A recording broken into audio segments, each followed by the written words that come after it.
We're back at Capital Casino here in Sacramento, California, buying for the 1-3 game for $500. It's been pretty quiet so far. I've been playing for about 45 minutes. First player limps, next player raises a 6. It's folded around to the player on the button who calls a 6, and for $3 more, I'm going to see a flop with my queen high suited hand. Original limper puts in the call, and we see a flop that comes Jack, Jack, 9 with 2 hearts. So we flop a flush draw with an overcard. It's checked to the initial raiser of $6, who bets out for $20. The button puts in a fold, and now it's to us. Now we have a flush draw, and he has a very weak range. So we can definitely call here, but we don't want to be calling with a flush draw in this spot. I'd rather be raising, representing something like a jack or at least a strong 9. I don't think he has too much, so when it comes to me, I decide, well, let's just put in a little raise and see what he does. So I make it $50. He doesn't think too long before he decides to put in the call. So the two of us are going to go off to a turn card with 124 in the center, and it comes to 8 of diamonds. We now pick up a straight draw. Again, I don't think he has much. He probably has something like a 9. So I put out a wager of $100, and he quickly folds, and we take this one down. Now, the reason I show you this hand is just because what happens next. A player says, oh, I had a jack. What was your kicker? And I said, well, I didn't have a kicker. And he goes, oh, I would have won. And I go, well, if you had a pair, you would have won. So now the opponent knows that I kind of made a little move on him. And I think he has that in mind when we play this next hand. We got one limper in front of us. We look down at ace, king offsuit, open for $20. Player to our left calls, and so does the player in the cutoff. So the three of us are going to go off to a flop with $67 in the pot. Flop comes out above average. It comes ace, king, 5 with 2 clubs. So we got top 2 pair, but there are a lot of flush draws and some possible straight draws out there. Plus we can get value from someone who has an ace. I bet out for $40. Get a quick call from the player on my left. And the cutoff also puts in the call. So we see a turn card, which is the beautiful ace of hearts. How sweet it is. We make the full house. Nothing can beat us now. Now, before someone says, oh yeah, you can still get beat, what if they make a straight flush? Or what if they make quad 5s with pocket 5s? Yes, those hands could beat me on the river. But if they do, I end up winning the bad beat jackpot. So when I say nothing could beat us, nothing could beat us. We're going to get some money out of this hand one way or another. Well, I'm pretty sure all my opponents are drawing dead at this point, but you know what? You can still charge them while they're drawing dead. There's still flush draws out there, straight draws out there, and maybe if we're lucky, someone might have an ace that's out there. So let's make them pay a little bit. So we go for about half pot size bet. I make it $80. Now, of course, this bet looks strong, but hey, I have a strong hand. It's okay. Hopefully we get called by someone with a flush draw, maybe an ace. First player ended up folding, of course, and then the cutoff decides to make the call. Once he makes the call, I'm just thinking in my head, give me a 5, give me a club, give me a 5, give me a club. Oh, please, just give me a 5 or give me a club.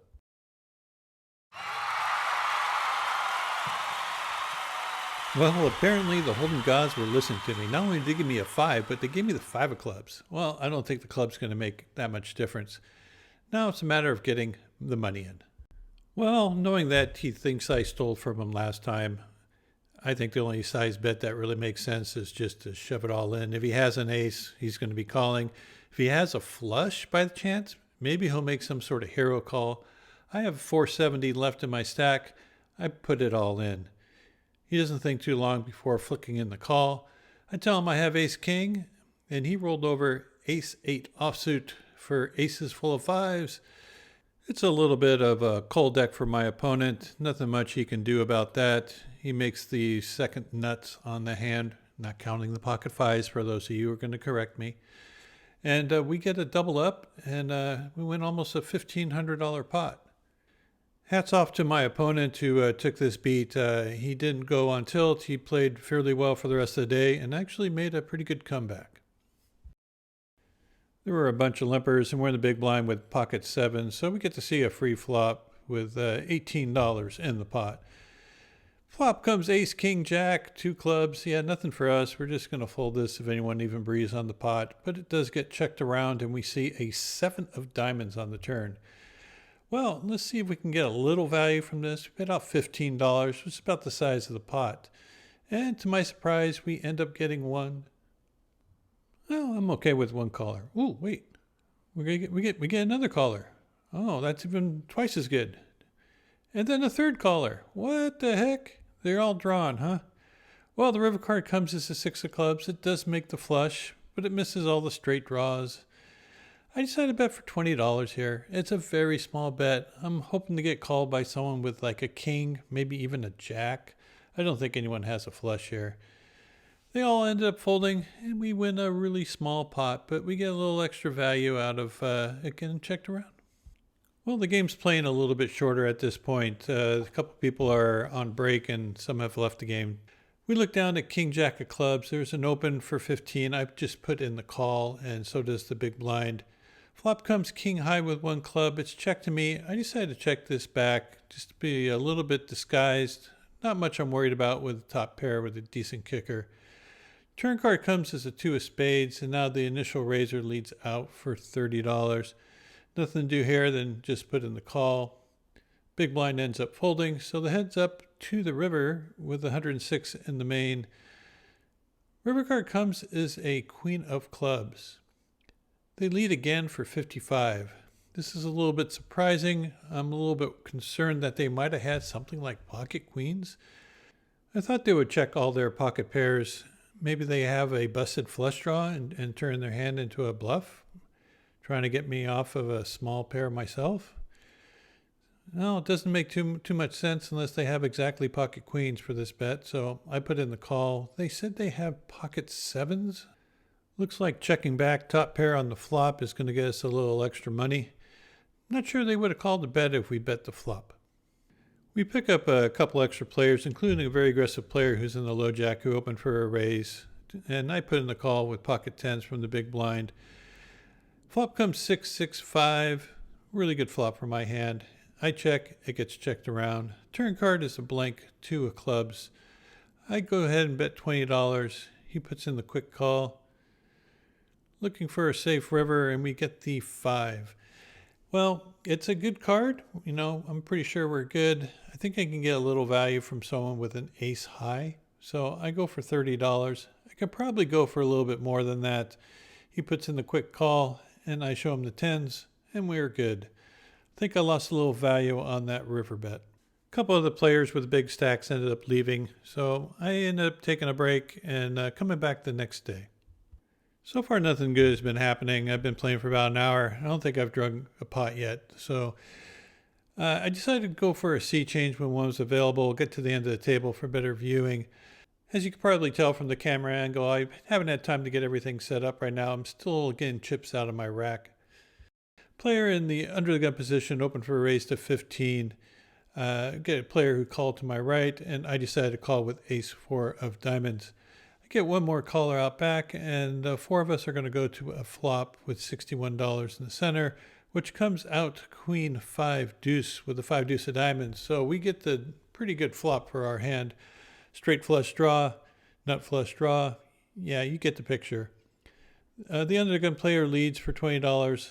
I think I'm just going to call here. No need to play this one fast. I'm hoping to get an overcall from the player in the blind, but he ends up folding. Turn card comes as a 7 of diamonds. We make the nuts. Now the player checks. Well, we got the nuts. We got to get some value from him. Let's say he has a queen with a diamond. I don't think he's going to fold. Maybe if he has a king of diamonds in his hand, I don't think he's going to fold with that kind of draw. I bet $45. Could probably go a little bit bigger, but this player's a little bit cautious. I think if I go too big, he'll end up dumping the hand. River card comes as the jack of hearts. He checks again. Again, I think I'm going to have to bet, but I'm not sure what he's going to call. I think he'll probably call a decent sized bet if he has a queen. I go for $85, and he ends up folding rather quickly. The good news is that I would have been in the under the gun position with his hand, and someone else would have had my hand if I didn't make that seat change. So Looks like to be a pretty good seat change from the get-go. Under the gun player ends up raising to 21. You get one caller from the button. I got king queen offsuit. I defend from the big blind, and we get a flop that's pretty good. Comes king 8-4. I check. It gets checked around. Turn card comes as 10 of diamonds. Puts up a second flush draw. Also puts up a bunch of straight draws. Maybe if someone has a 10, they'll look me up. I bet for $40 just for value. End up getting a caller from the initial raiser and then one from the button. Just looking for some sort of blank on the end. Comes a deuce of clubs. I don't think those guys would check a flush draw on the flop, so I'm pretty sure I'm good here. I go again, hoping to get called by someone with a 10, but they both end up folding quickly. We then go on a long dry spell. It's been about an hour and a half and haven't won anything since. My stack has dwindled back down to about $500. And the game's been picking up a little bit. There's a $6 straddle. And we end up getting a couple limpers come in for the $6. I'm in the big blind with ace-4 suited. Definitely want to put pressure on those limpers, so I decide to raise to $30. Only get call from the player on the button. This is a player who is capable of making many moves and is not afraid to put chips in the pot. So the two of us are going to a flop, which comes out 9-8-4 with one diamond, two hearts. So we got bottom pair, backdoor flush draw. I lead out for $20 and I get a quick call. Turn card comes as the 8 of spades. It's actually not a bad turn card for me. It doesn't put out any of the flush draws or straight draws. And if I was ahead on the flop, I'm still ahead now. I could bet to protect my pair fours, but I think this plays better as a check call and let them bluff if they have a bluff. And if I get a read that they're strong, I can just dump it and let it go. I end up checking, and the person on the button decides to cut off $60 worth of chips and put it in the pot. Now, as I said, this person's very capable of putting in a bluff at this point, and it looks like my hand is basically like two big cards that maybe are giving up on this point. And if they have something like two overcards themselves, maybe with a straight draw or a flush draw, this would be a very good bet because it'll pressure my hands like ace king, ace queen type of hands to fold. And this could be a semi-bluff. This can be just bluffing with air. But as I said, they're quite capable of doing that. So I'm going to put in the call. With 243 in the pot, we get to see the worst river card you can possibly imagine. It's the Queen of Hearts. If they were semi-bluffing with a flush draw, a straight draw, two overs and a gut shot, they got there. So Queen Jack, Queen 10, Jack 10, all hearts. The only real draw that didn't get there is a hand like 10-7 or 7-6. Everything gets there. It's a horrible card. And at this point, I decide to check it over to them and see what they're going to do. Well, they decided to jam. They got $158 and it's all in the center now. And I got nothing but a bluff catcher. I mean, I can beat some ace highs. I can't beat any real pairs. I mean, I guess I can beat a pair of fours with a worse kicker, but really this is just all bluff catching. So I'm just looking for some reads about weakness and strength right now. And I ended up picking up two reads that show weakness, but even their weak hands might have me beat at this point. So I'm kind of figuring that if I bluff catch here, I have to be right like a third of the time. And I think I'm going to be right probably half the time or more on this one from the two reads I got. So I flick it in. They say, nice call. And they show King 10 offsuit for the stone bluff. So it was a good play on my opponent's part. I just got a little sticky and made a hero call. I should have just kept the camera rolling because the very next hand I was in the small blind with ace jack suited. A player opens for $21. He's been playing pretty solidly all day. I put in the call and so does one other player. We see a flop that comes queen 8-4 with two hearts. So we got the nut flush draw with an overcard. It gets checked to the player who opened for the raise, and he bets again for $21. Not much to do here, but call. He's been playing snug, playing good. I don't think he's getting too far out of line. I'm just gonna, take my equity and see if I can make something. I call, and so does the big blind. Turn card comes as a blank 7 of spades. Shouldn't change anything here. I check. It's checked to him. This time he goes for $35. Still getting a very good price to draw up my flush. Nothing to do here but put in the call. Not going to try to represent a 5-6 or anything. River card comes as a 3 of clubs. We brick out. Check it over to him again. He bets for $100. He has about $400 behind. 3 of clubs is not a scare card. If it comes like a 5 or a 6, I think I can probably get away with making a move if he didn't flop something really big. But at this point, I just got to give it up. This next hand is a 9-way. Yes, 9-way limp pot. I got pocket 3s on the button, and we're all going to head off to a flop, which comes out 10-9-3 with 2 hearts. Beautiful flop. I mean, draw heavy board. I got bottom set, unblocked, 10s here. It's checked all the way around to me. I bet for $20. End up getting check raise from the big blind. Well, basically a min raise. He makes it 45. When he does this, I'm thinking that he has a 1-pair type of hand. If he had a flush draw or any kind of draw, I think he would just call and let the other players maybe come in behind. When he makes it 45, I'm pretty sure he has like a 10, maybe he even has 10-9 or something. One other player makes the call. He has a pretty good size stack. I'm definitely sure he's on some sort of draw. So when it comes back around to me, I'm just going to put in a pretty good size raise. Player in the big blind has a short stack. He has started with about $125. So I make it $220. Just trying to get a heads up between me and the player with 1 pair because I figure I can beat that. A little worried about the draw. $220 I think is big enough to get the draw to fold. Big blind sticks it in, of course. Player with the draw thinks for a while and then decides to let his hand go. Well, looks like we're going to see a run out. Pretty sure I am way ahead at this point. Turn card comes as a jack of diamonds. River is the 8 of hearts. Not looking good now. I show my set and they show queen 10 of diamonds for the river straight. Welcome to the wonderful world of Hold'em. You flop a set against 1 pair and it can't hold up. Anyway, these things happen. Just move on to the next hand. There are 3 limpers in front of me. I raised a 20 with pocket 10s on the button. End up getting 3 callers. So we're going to go off to the flop with $84 in the center. Looking for a good flop, and we end up getting a flop that comes 9-8-6 with 2 spades.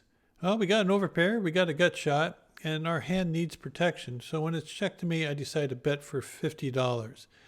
Now, sometimes I can check this back if I'm up against tricky players that might just check call with something really good. If I end up getting check raised here, I'm probably not good. First player ends up thinking for a while before making a call for $50. Now, he's been calling me fairly light all day long, so I'm not too worried about him. But the next player makes it $150, and he's been playing fairly snug, hasn't been making too many moves.